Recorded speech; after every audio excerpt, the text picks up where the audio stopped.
Welcome, Dr. James Beckett, Sports Card Insights. Thanks, sponsors, Beckett Media, Beckett Grading, Beckett Authentication, ComC.com, Burbank Sports Cards, Mike Stadium Sports Cards, Heritage Auctions, Hugs and Scott Auctions, Topps, Upper Deck, and Panini. Recap episode covering episodes 1476 up through 1499. 1476, mentoring with Rich Klein. I got an email from Austin Goodman just saying the hobby's difficult, a lot of moving parts.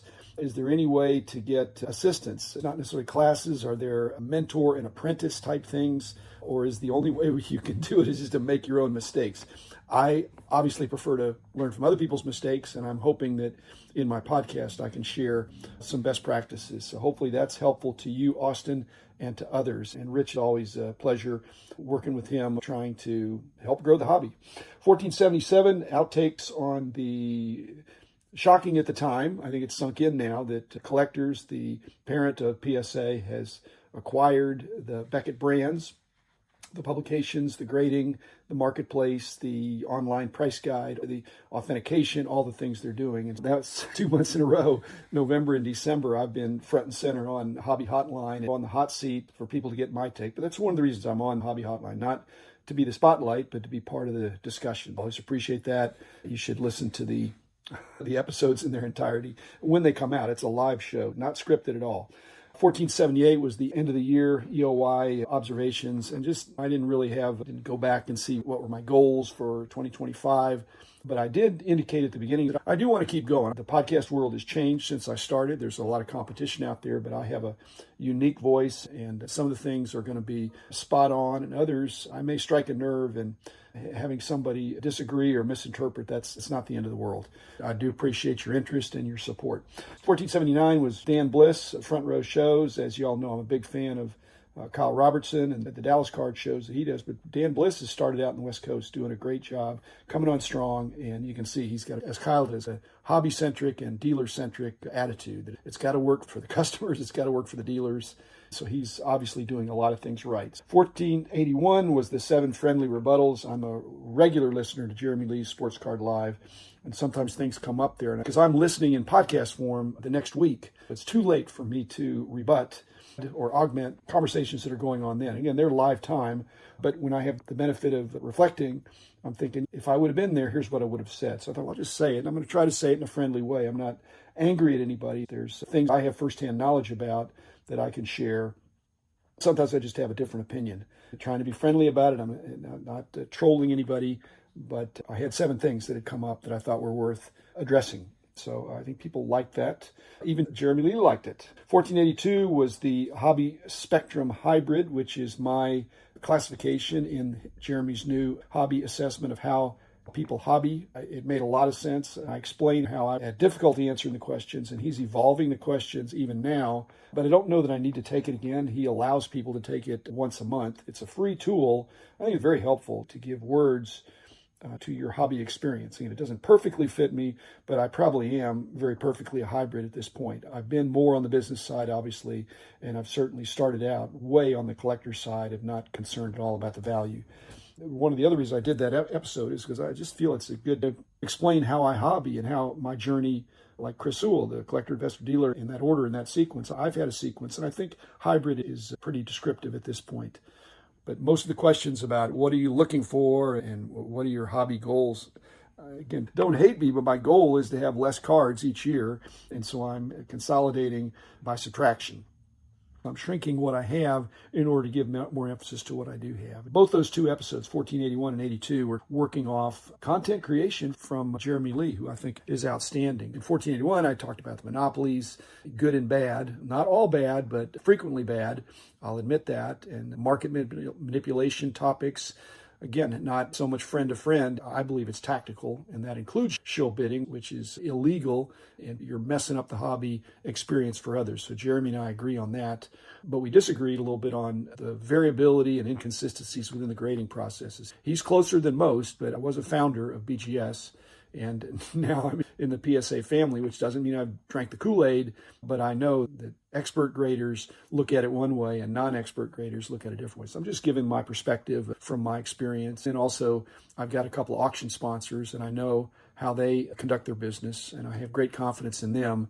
But I think people sometimes don't read the fine print. And Jeremy's been very helpful in that, but there are some things that are standard auction processes and rules that have been for 200 years. Again, the 7 friendly rebuttals and the Hobby Spectrum Hybrid. I wasn't saying, hey, Jeremy, I dare you to come on.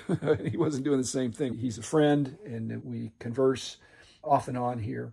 1483 was the dollar box personal insights. That's just something people have asked me about that. And I realize I probably have more money than the average person looking in the dollar box. I probably have more time being retired. I think I'm more patient, and I think I'm more knowledgeable. I have really good knowledge of the long tail.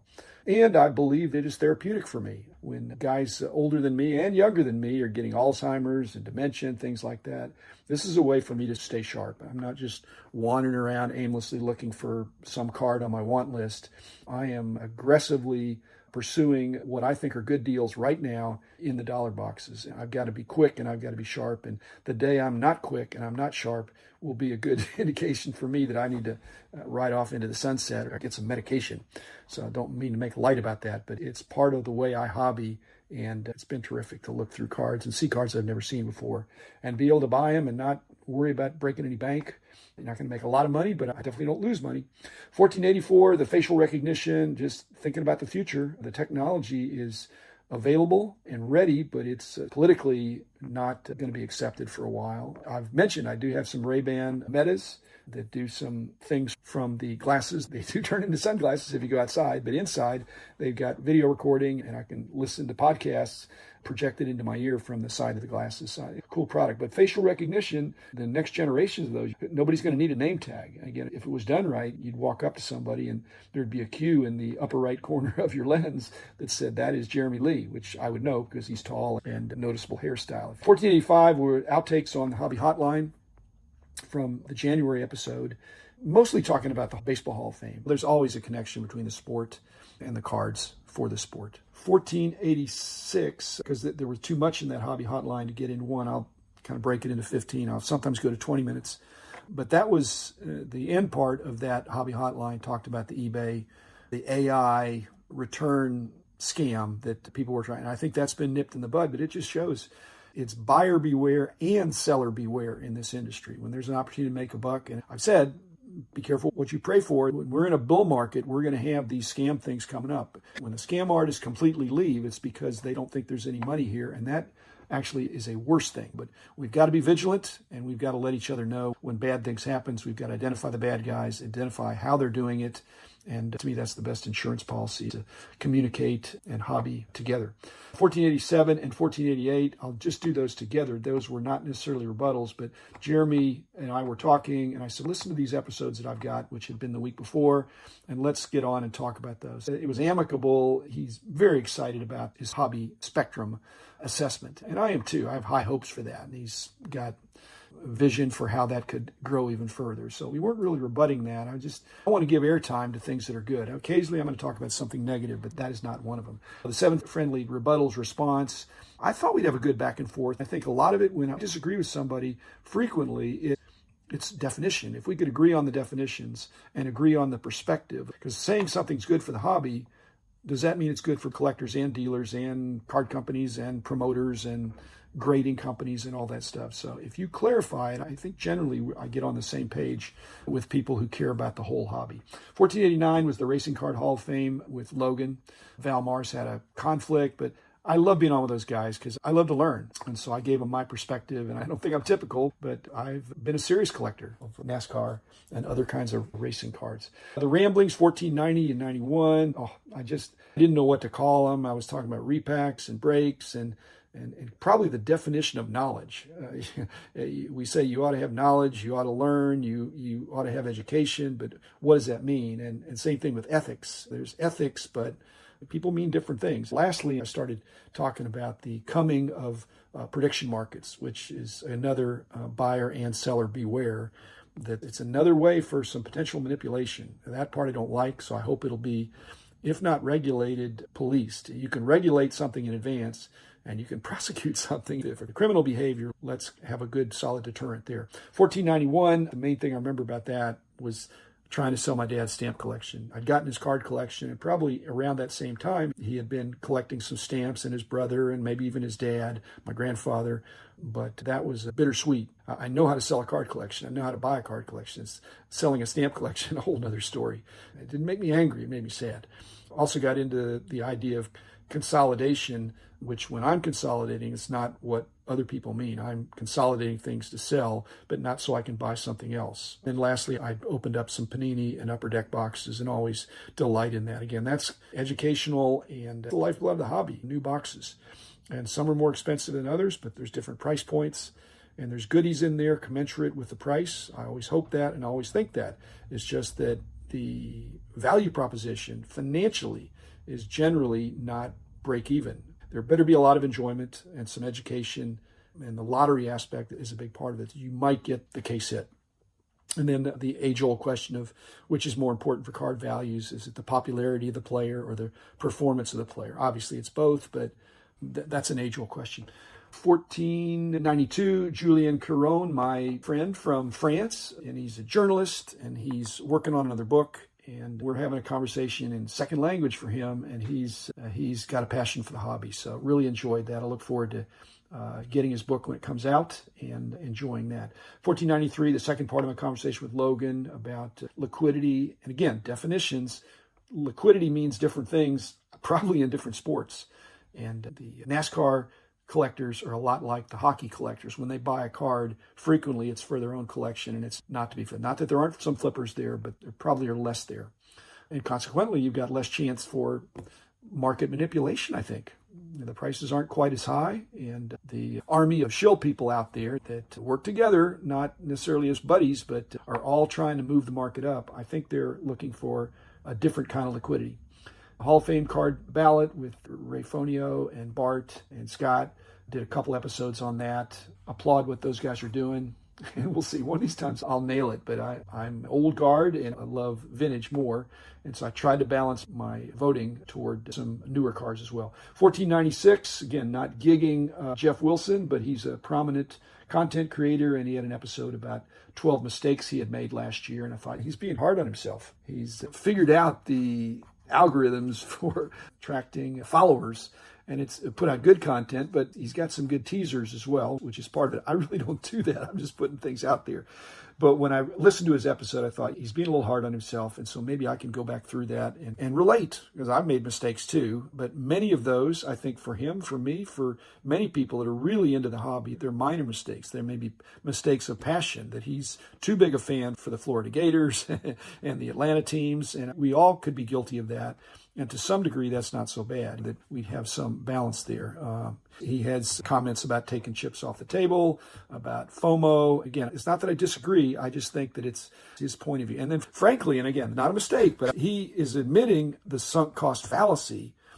But I'm bringing in that there's a fallacy in looking at the sunk cost fallacy in a way that doesn't give some credit to somebody, that there is another way of looking at it. So I provide another way to look at sunk cost fallacy that would justify hanging on to what you paid for it. So I thought that was interesting. 1497, the authentic, altered, re-altered. And as I said at the very beginning of this, when I'm looking at the past year and the future years, if there's something to be said or get a conversation going, I shouldn't shy away from it. My example was that I had gotten a card back that I did not know had been altered. It certainly had not been altered by me.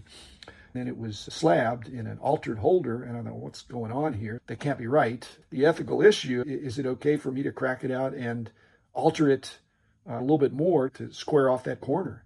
The most purist of you are going to say, you can't touch it. It's like you murdered somebody and then you're desecrating the body. Now, number one, I didn't murder anybody. The card was altered by somebody else. It was miscut, and I don't even know how that happened.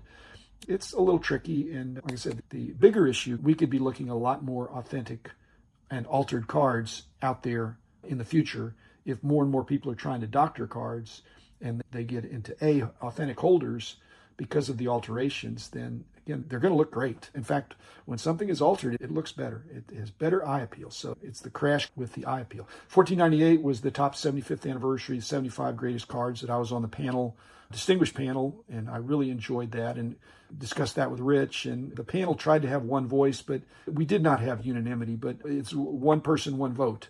And so I voted. They heard my concerns. It was like Hollywood Squares because we're on this Zoom, and I'm right next to Nat Turner. And then a week after that happened, he's buying my company. So that was ironic. 1499 was the episode about leaks I did with Rich Klein. Jumping off point was the Fanatics National leak of some of the slides that Michael Rubin had used in preparation for his meetings. Rich and I talked about going down memory lane of all the meetings Beckett, the company, had that were confidential. And for the most part, we had very few leaks. We had a corporate culture, again, a lot smaller than Fanatics. But it bugs me. I want to be a high integrity guy. I don't want somebody to give me espionage information on my competitor. I want to compete honestly. But I didn't think there was anything there that made me, I just thought, what's the hobby coming to if people are looking through the trash bins to find out what Fanatics are doing, who their biggest customers are? In fact, it's probably pretty obvious. At any rate, I enjoyed these 25, and as I said at the beginning, I'm going to keep going. So I'll keep going. I've got some interesting things in the works, and thanks everybody for listening for these many years now.